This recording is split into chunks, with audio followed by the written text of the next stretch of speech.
Hey guys, Fred Kynes, AKK, All Kinds of Classics. We're into episode 43.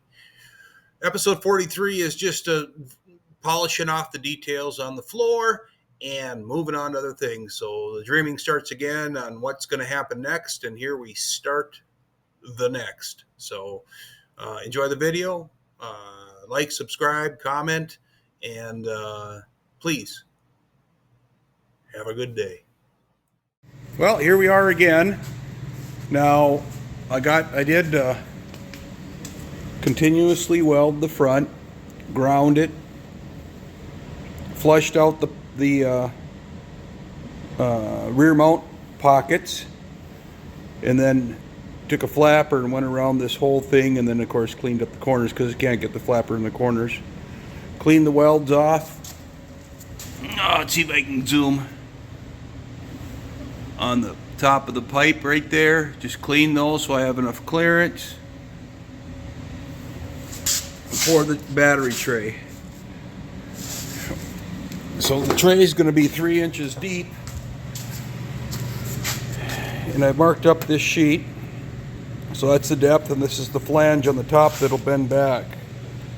So sometimes it's hard to tell what's going on here, but these will be the inside corners coming up.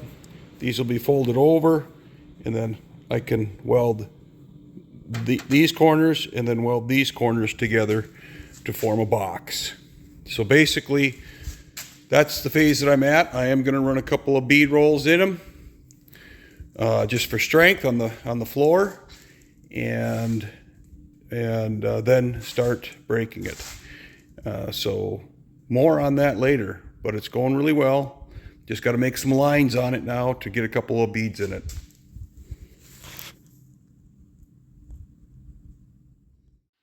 Well.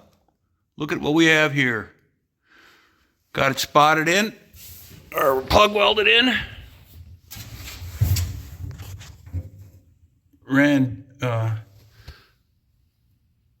beads up the inside corners. So I rolled this edge around because this sheet metal ends right here and right here. So I just formed it down onto a bead, and then plug welded it in. Finished this out, I guess, whatever, for details. Got the corners, and I'll just grind these down flush. This whole thing gets coated. But man, since I fixed that bead roller,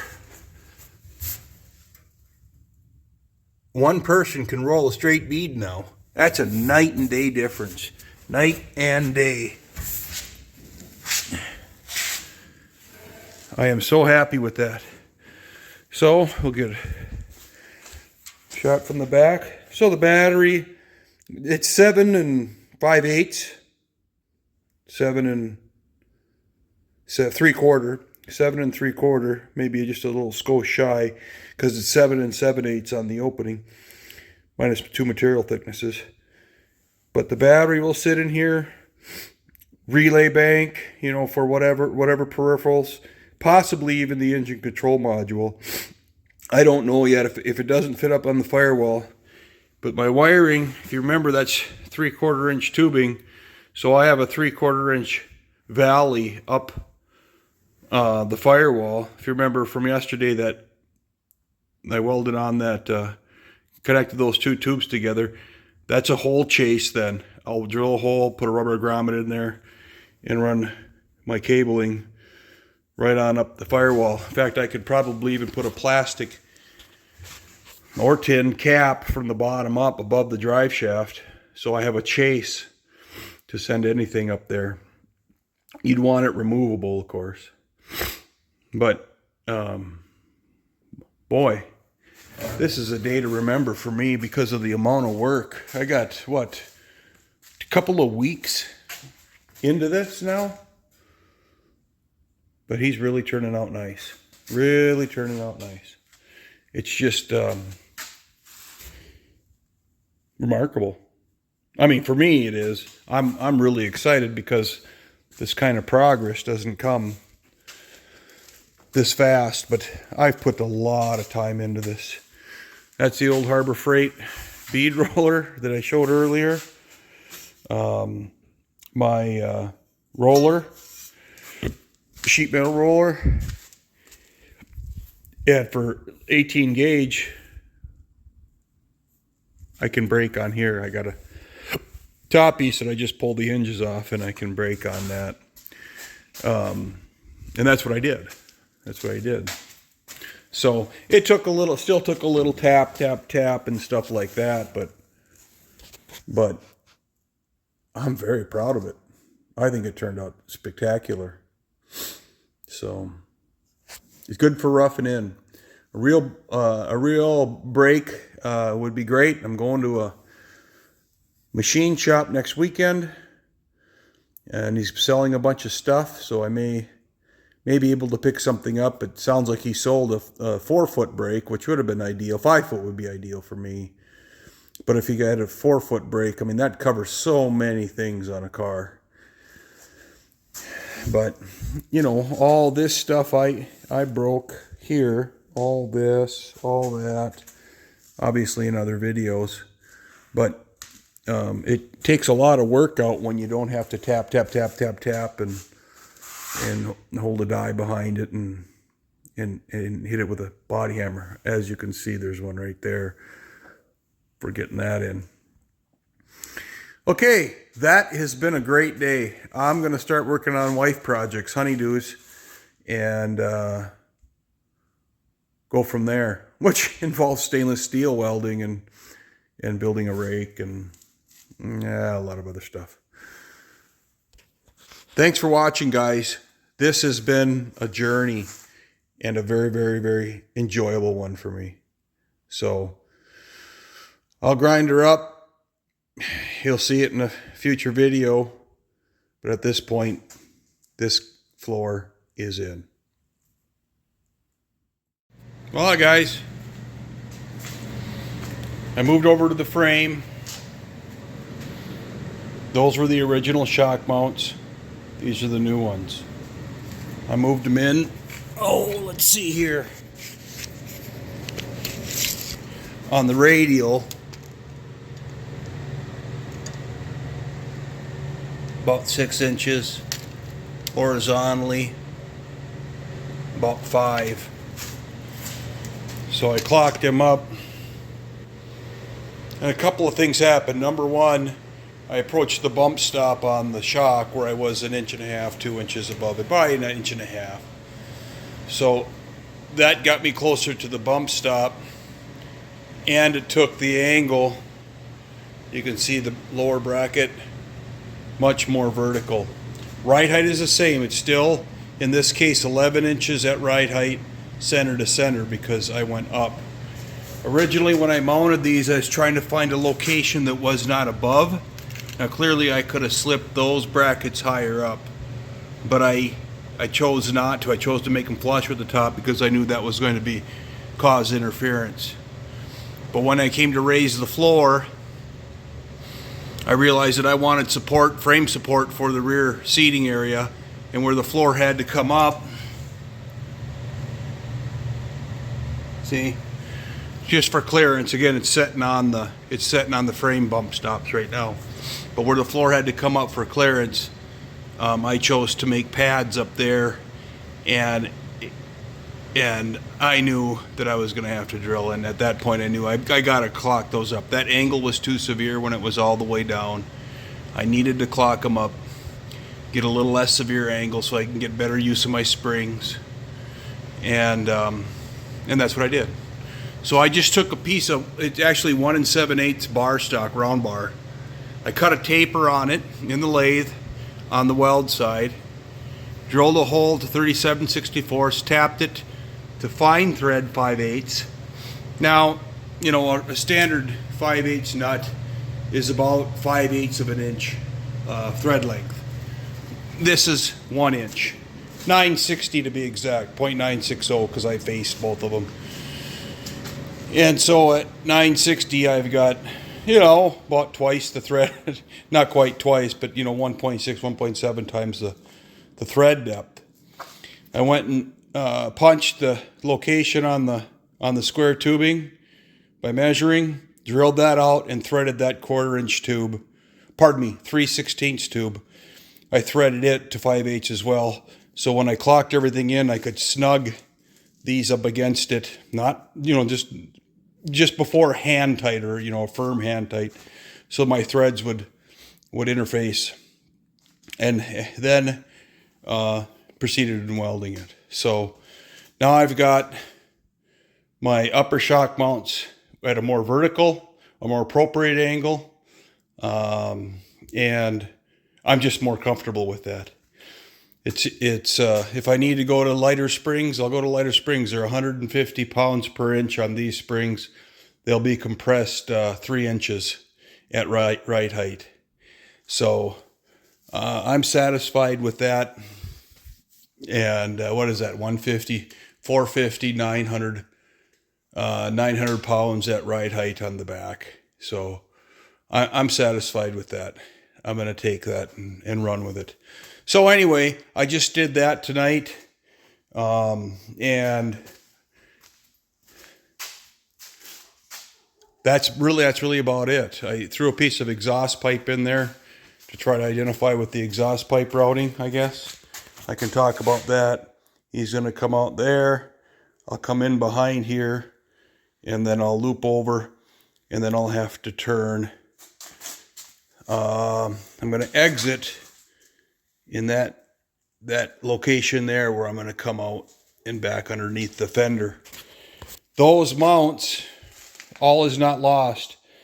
I'm looking at how I'm going to fabricate a control or a sway bar, and just for the sake of conversation, so this is the spacer that comes out to the coilover shock. I have room depending on how I configure this. So of course I'll mount the shocks up first, but I may turn and come over the rear end here, or come at an angle. Remember, I got the exhaust, so I got to kind of, I would say the sway bar is the last thing. The rear sway bar is the last thing, but I'm going to save those for a sway bar mount, because I know I can make something work with those. So it's a great location for a sway bar. Okay. All right. You guys have a good one, and we'll catch up later. Well, I got a little bit of time into the thing today. Got to get ready for work. What do we got here? Oh, it's 20 to 7. I got 3.5 hours in, I guess. No, 2.5 hours in. But I decided to get into the wheel alignment. This had some caster or camber in it, and so I checked caster and camber, and they were both off. So again, I'm on my setup bars. I did not set the toe yet. I should set the toe, but I didn't. I want to get the engine out, have it sitting on the setup bars so I can get a very effective measurement. Anyway, I'm at 4 degrees caster, 1/2 degree camber on both sides now. I don't know what I think I know what happened when I set this up. This was clocked, the locking bar, or the upper control arm bar. It was clocked, I think this way probably. And when I cinched down, I got it set up, when I cinched down the bolts, it rotated and pulled everything in. So I was very cognizant of that at this point. And now you can validate the what do I want to call it, the symmetry to the control arms relative to the chassis, and it just indicates that I went through a lot of measuring to get this set up, and a lot of checks, and I couldn't understand until I was finished and put the tires on, thinking, hey, wait a minute, that's cambered. Something went awry. So left it alone for a while, and I came back to it now when I got the caster and camber set. Still need to do the toe. I don't know if this was in an earlier video, but I dropped in an exhaust tube just to check alignment, and then I started focusing my efforts on the back of the car, I relocated the shocks to a more vertical position. A little concerning because the exhaust will easily get over, but then I'll have to do some sort of a sharp turn there. But it'll work fine. I did order an anti-sway bar for the back. It's a 36-inch bar that comes with 10-inch arms for each side.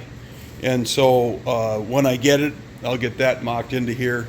But I hope I can snake around the inside of the coil and down. So that's kind of the plan there. I drug out the wiring and I'm going to begin wiring. You can see a trailer harness there. It's a 25-foot trailer harness. But I got the colors that I want for the taillight setup. I'll be pulling reverse lights and the fuel pump and the sending unit up into the loom. And then focused my time on the return and supply line. So we can see I used 2 different types of hose, a standard hose for the return line, 50 psi rating on the return, but which will work fine. And then of course I use the high pressure line on the supply. I identified them as such up front on the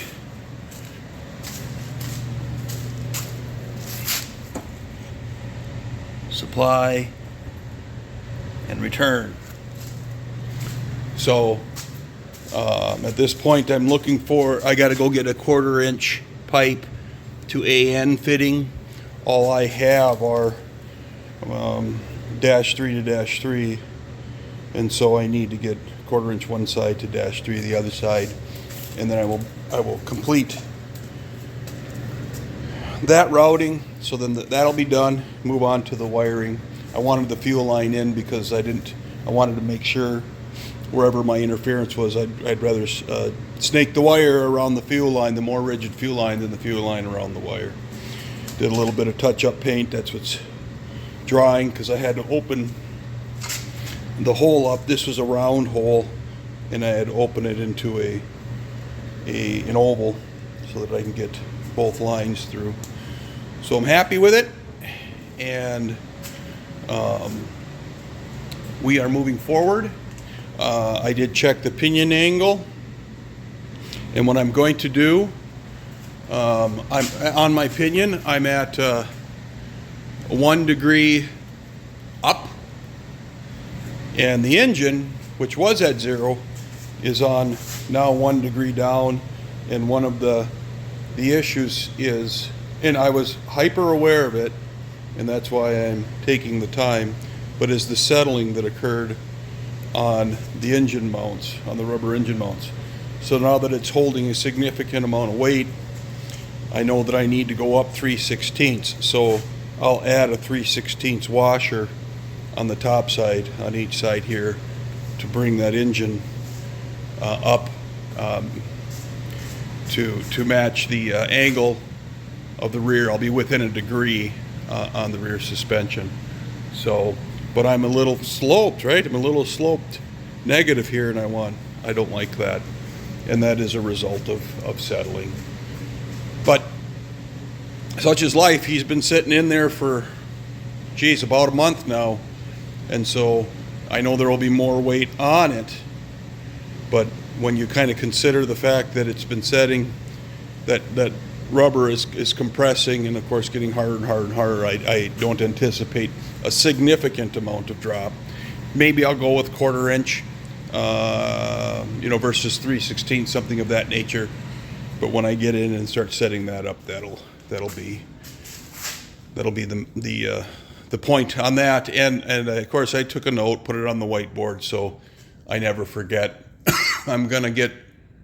At this point, I'm going to get the upper control arm snugged down, get the rear end filled with fluid, and begin the wiring. So, again, thank you everybody for taking the time out of your day to watch these videos. Thank you so much for the comments and the feedback. Everything related to this project has been favorable.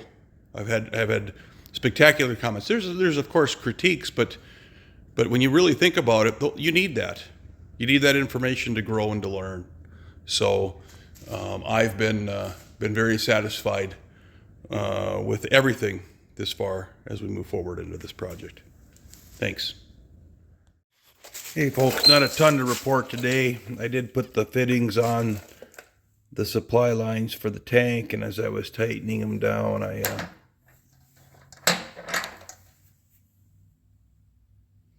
released that. From that, it looks like it was some sort of a swedge or solder. But of course, now that requires me to pull that sanding unit out or pump out, because that's the supply line that goes all the way down through the pump. Pull that off and deal with that. But that is what it is. I started building the harness then. I got my passenger side tail light, reverse light wiring coming out of there, grounds. Fuel sending unit. This will get a wrap, of course.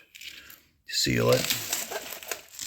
Drives on out to my weather pack connector for my fuel pump. And then on for this side. And after I come around the corner, I'll catch those tail lights and then shoot it up front. Not a whole bunch today, but that's what I've gotten accomplished.